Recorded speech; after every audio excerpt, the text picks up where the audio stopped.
Hello, Queens. How are you doing? How are you doing? Welcome to day number 4 of the preparation of a queen teaching. Today is Thursday, and if you are new here, my name is Mary Ann Covington. I just want to welcome you to Queensation. Queensation is a ministry that encourages women back to the light of royalty as they emerge from the darkness of savagery.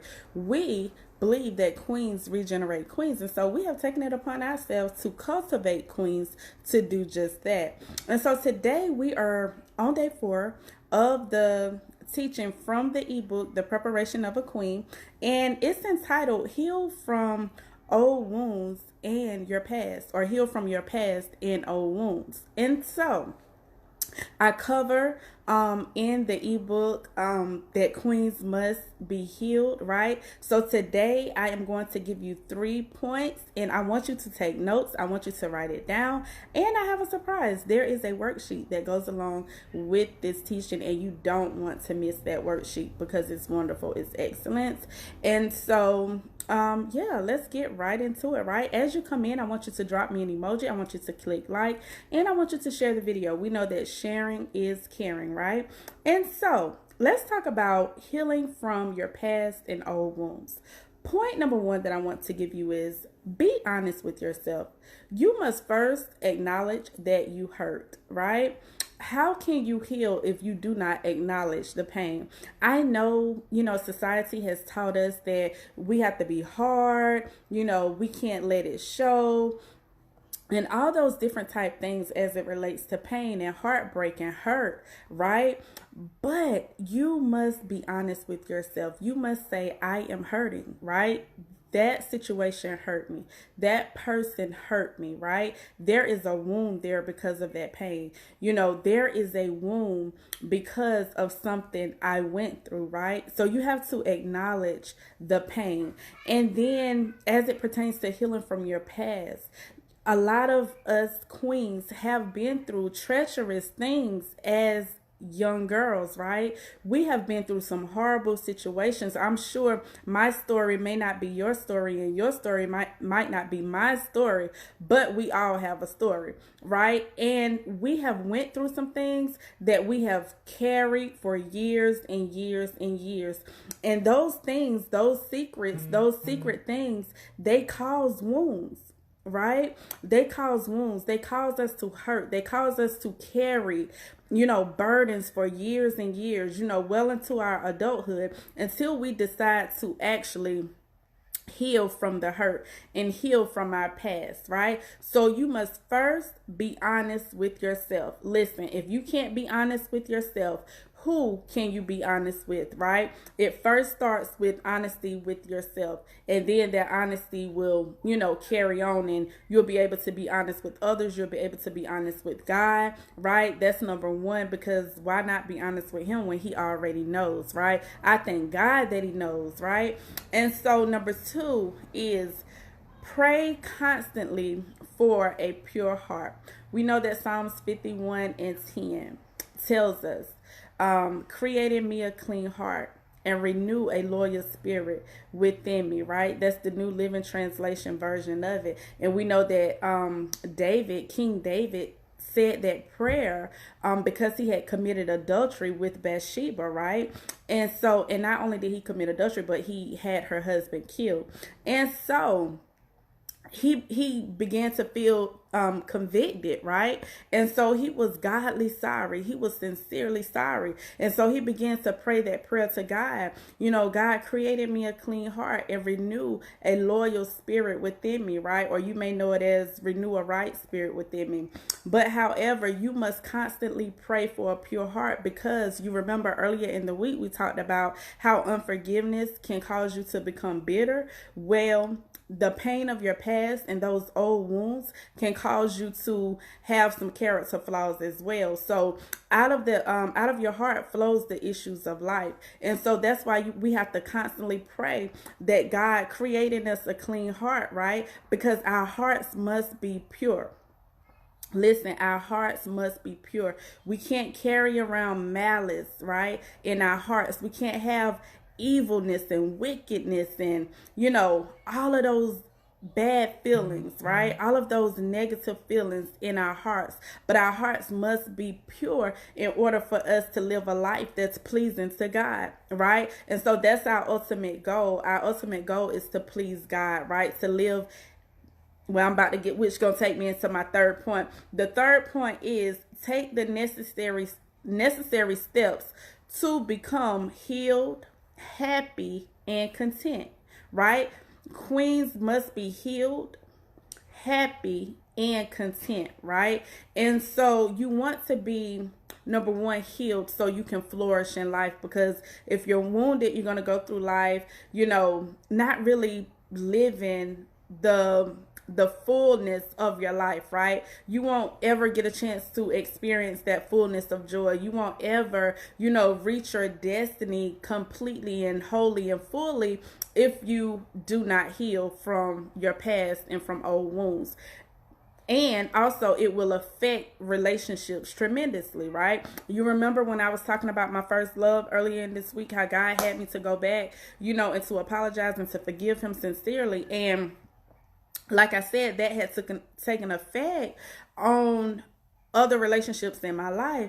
And so that's what happened if you don't heal from old wounds. It will always bleed on new relationships in your life, on every other, relationship in your life. Rather is, if you was betrayed by a best friend in your past, that if you don't heal from that, then it will affect, right, other genuine people that may come into your life, that God may send into your life, for whatever reason, for a reason or for a season, but you may reject them because of that old wound, because of the past, right?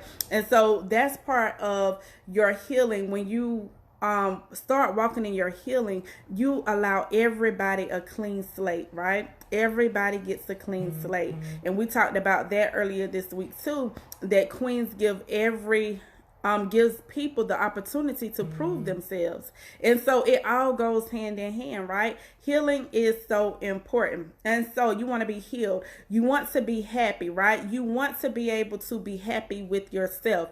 You don't want to ever place your happiness in the hands of someone else. You don't want to put that responsibility on someone else, because guess what? If they are the ones that control your happiness, then guess what? They have the ability to take your happiness away from you, right? So you want to be in control of your own happiness. Learn to be happy with yourself. Learn to enjoy yourself, right? Prime example, as we're in this quarantine, we see, like, you can look on your Facebook, like, scroll down your Facebook page and see so many people complaining, and people are actually miserable because they are in the house, right? They're being made to stay in the house and to actually be with themselves, or just the people in their house. And a lot of people can't take that. People are complaining. People hate it, right? But thanks be unto God that I make me happy. I know how to make me happy, right?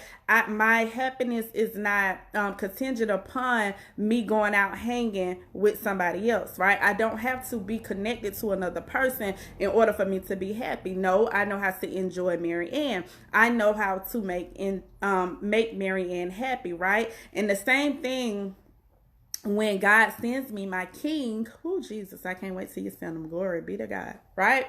But right, I'm not dependent on him to make me happy, right? I'm going to be happy already. Now what bruh can do, right, is add to my happiness. He can add to it, but he won't bring it with him, right? And so that's major, right? That is so major. So learn to be happy with yourself. Also learn to be content, right? Learn to be content, whether you have $10,000 in the bank or whether you have $10 in the bank. Be happy whether you have 6 zeros, in your bank account before the decimal, or if you have 0 in front of the decimal, right? And behind it. Okay. So,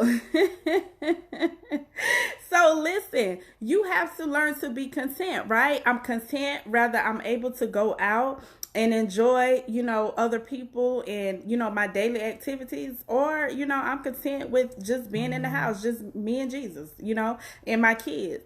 And so you have to learn how to be able to be content, whether you're up or whether you're down. I'm content. Why? Because I know God has me, right? God is Elohim. He's my everything. He's El Shaddai. He's more than enough, right? And so with that being said, I'm content, right? I'm content whether, all of my bills are paid, or if I don't know how they're going to get paid, right? I'm content. Like, I'm content, with being able to go to church every Sunday. And I'm content with having church in my house by myself, right? I'm content, right? So you have to learn how to be content in whatever state that you're in, right? Whatever state, whether you're living in abundance or whether you're living in lack, right? Because you know that nothing lasts forever. Everything is temporary, right? All of those situations are temporary. And the Bible declares that it's going to rain, right, on the just as well as the unjust. So everybody have their turn of highs and lows, mountaintop experiences and valley experiences. But the thing is this: how do you handle those experiences? Are you content? And that's the main thing, right? So to go over it again, heal from your past and old wounds, right? Number 1 is be honest with yourself. Number 2, pray constantly for a pure heart. And number 3, take the necessary steps to be healed, happy, and content. And it's a wrap, baby. Don't forget to download your worksheet for this lesson. I will link it below. Also, I'm rocking my Queens Pray t-shirt because listen, queens have to pray, right? We have to pray. Just like a diabetic must take their medication, honey, queens must pray, because we are visionaries and our visions come from God. And when we pray, that's where we get our downloads, and that's how we can go out and be great in the world, right? God is our source. He's our everything, okay? You can get this t-shirt on my website. I'll link it below. Also, I'm doing a 30-day intensive vision goals and visualization training, honey. If you have not done anything with me, okay, I want you to know that I over deliver. I go above and beyond, and you will not leave disappointed. This training is 30 days and it's intensive, right? You get 8 one-on-one coaching sessions with me, 60 minutes, right? Or you can break them down into 30-minute sessions, whatever. It don't matter. I'll work with you however you want to do it, as long as it equals out to 8 one-hour sessions, right? And so it's intensive, so we're gonna get the work done. So if you sign up, and I'm praying that you do, because I want to see you succeed, right? So when you sign up, be ready to work, right? Be ready to get it done, right? You cannot be afraid of success if you're going to enroll in this program, right? And so I want to see you. I want to see you, right? And if you don't know if this program is necessarily for you, if you're not ready to make that commitment, this is what you can do. You can book a 15-minute free consultation with me, and we can, go through. I'll tell you what the program entails, and you can tell me if you think it's a good fit for you or not, right? And if that's not for you, then there's other things that you can do, right? If you're not ready to make a 30-day commitment, maybe you have 1 hour that you can commit, right? I do 1 hour mentoring sessions as well.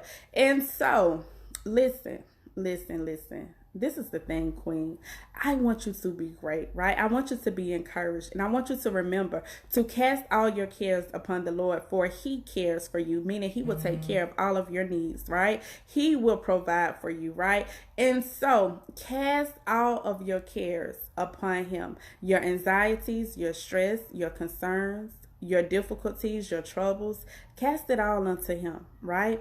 Because He cares for you. He's your solution. He's your answer, right? He's your source. Come on. He's not your genie in a bottle. He's not your EMT, meaning you only call Him in emergencies. No. He is your source. Queens pray, right? We pray constantly, right? We pray without ceasing. We pray without letting up. We know that there's no formality in prayer. We talk to the Father, right? Just like I'm talking to you now, right? Cast your cares upon Him. That's my time, and I'll see you tomorrow. Take care.